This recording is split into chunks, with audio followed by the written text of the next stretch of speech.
Okay, today we're jumping into the book of 1 Samuel. And you've got to understand, this isn't just some random collection of old stories. It's one single epic narrative about a nation at a massive turning point, where one decision is going to change absolutely everything. Let's get into it. The whole story really hangs on this one central question.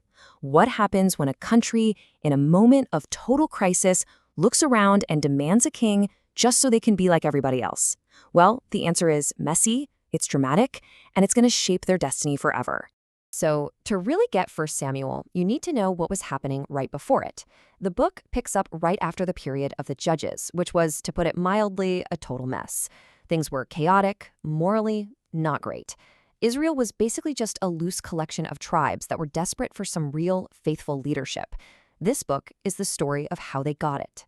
And this whole transformation is told through the lives of three main people, whose stories are all woven together. First, we've got Samuel, the prophet the book is named after. Then comes Saul, who becomes the nation's very first king. And finally, there's David. Their three stories are going to be our guide through the whole thing. So, let's start with Samuel. And his story begins, well, not where you'd expect. There's no big battle or political drama. Nope. It all kicks off with a really personal story about his mother Hannah and a promise she makes to God. And this one promise, believe me, it sets the stage for everything to come.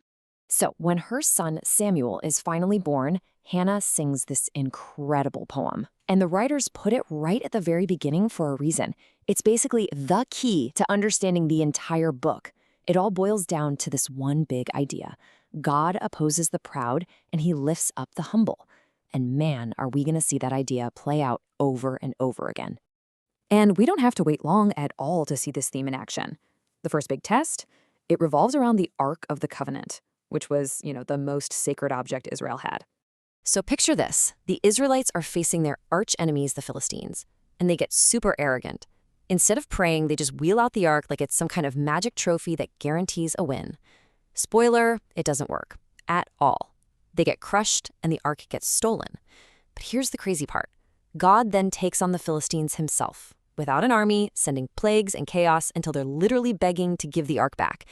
And this is so important. The point is that God opposes pride not just in their enemies, but in his own people too. That's a huge lesson. Okay, so that whole episode sets the stage for the next major turn. The people look around, they see other nations with powerful kings, and they demand one of their own. This is where we meet Saul, a guy who starts out with so much promise, but becomes this deeply tragic figure, completely undone by his own character.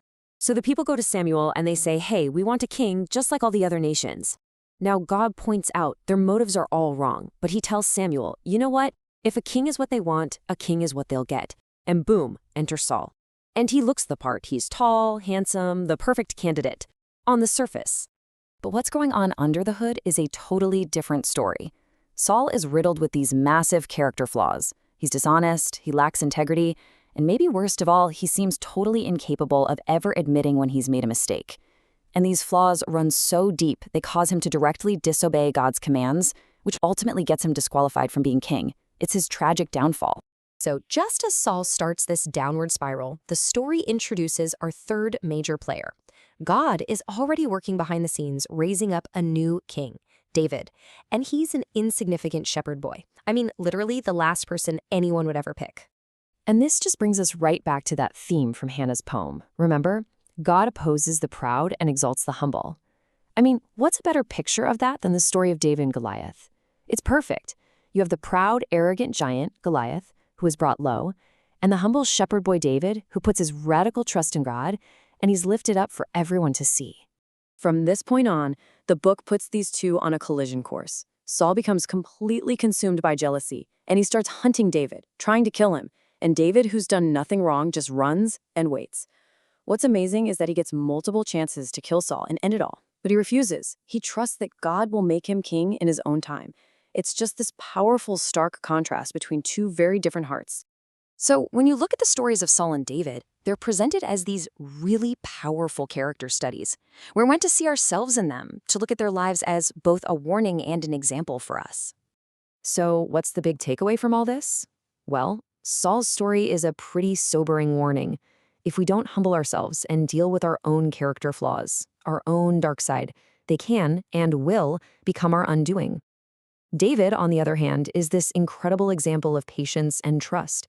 Even when he's running for his life, he believes that God is still working out his purposes. And that leaves us with a final, pretty provocative question to think about. As you navigate all the challenges and choices in your own life, who are you becoming? Are you letting pride and fear drive you, like Saul did? Or are you choosing the path of humility and trust, like David? It's definitely something to think about.